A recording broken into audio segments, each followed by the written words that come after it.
As someone who's been actively skating for 10 years, I'm showing you how to skate completely free in this series.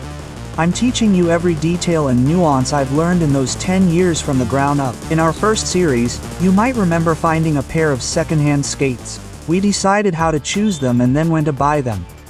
In this series, I'll introduce you to the finer details of the skate we bought and explain the benefits of its features. In the next third part, as someone who teaches active skating, I've observed the most common mistakes beginners make, and I'll tell you how to avoid them. This way, you'll learn what mistakes to avoid when starting out and start taking your first steps. You can see my Imperial Mega Cruzer 125 skates from the Powerslide brand, which I bought secondhand in 2019. I bought them secondhand. There's even a video on my YouTube channel, but what I really want to talk about here is teaching you about the parts of a skate. I can basically divide a skate into 3 categories: the boot, the frame, and the wheels. So, let's build a pair of skates together and learn the technical and fundamental aspects of each part we make. So, let's start by building a wheel. To build a wheel, we need bearings.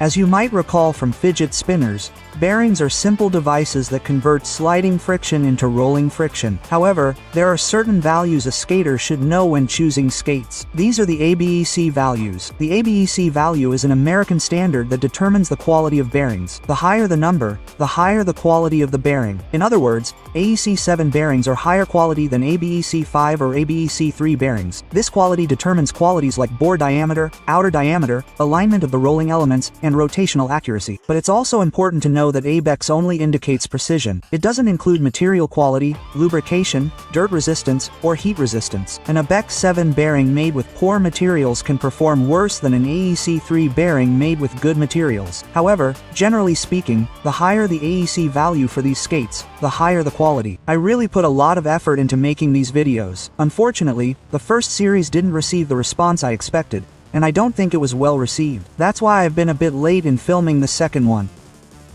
If you like this series and want it to continue, the best way to show me that is to leave a like, leave your positive comments below, and check if you're still a subscriber.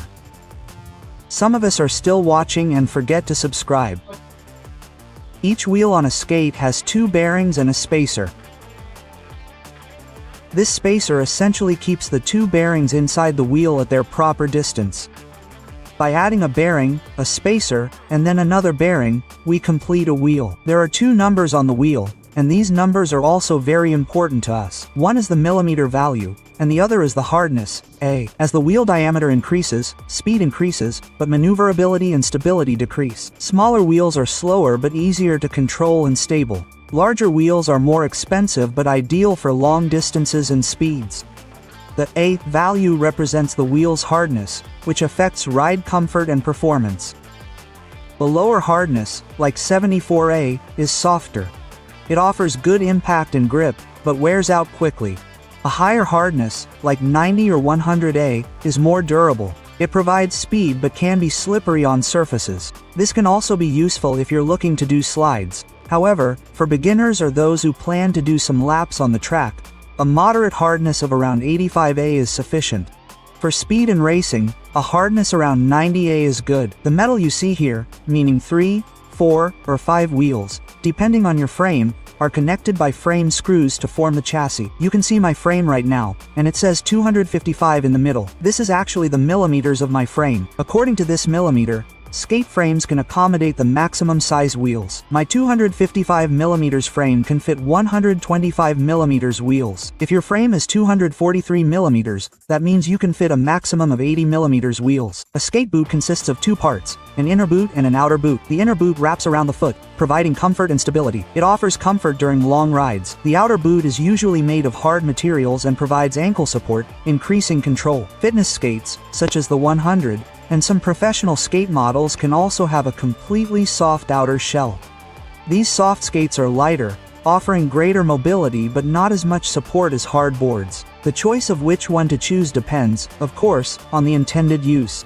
And yes, now that we've assembled the boot of our skate, we have a complete skate.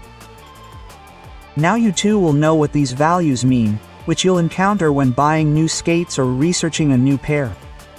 So, we've completed the second installment of our From Scratch Skate series. If you like this series, don't hesitate to share your positive feedback and comments with me.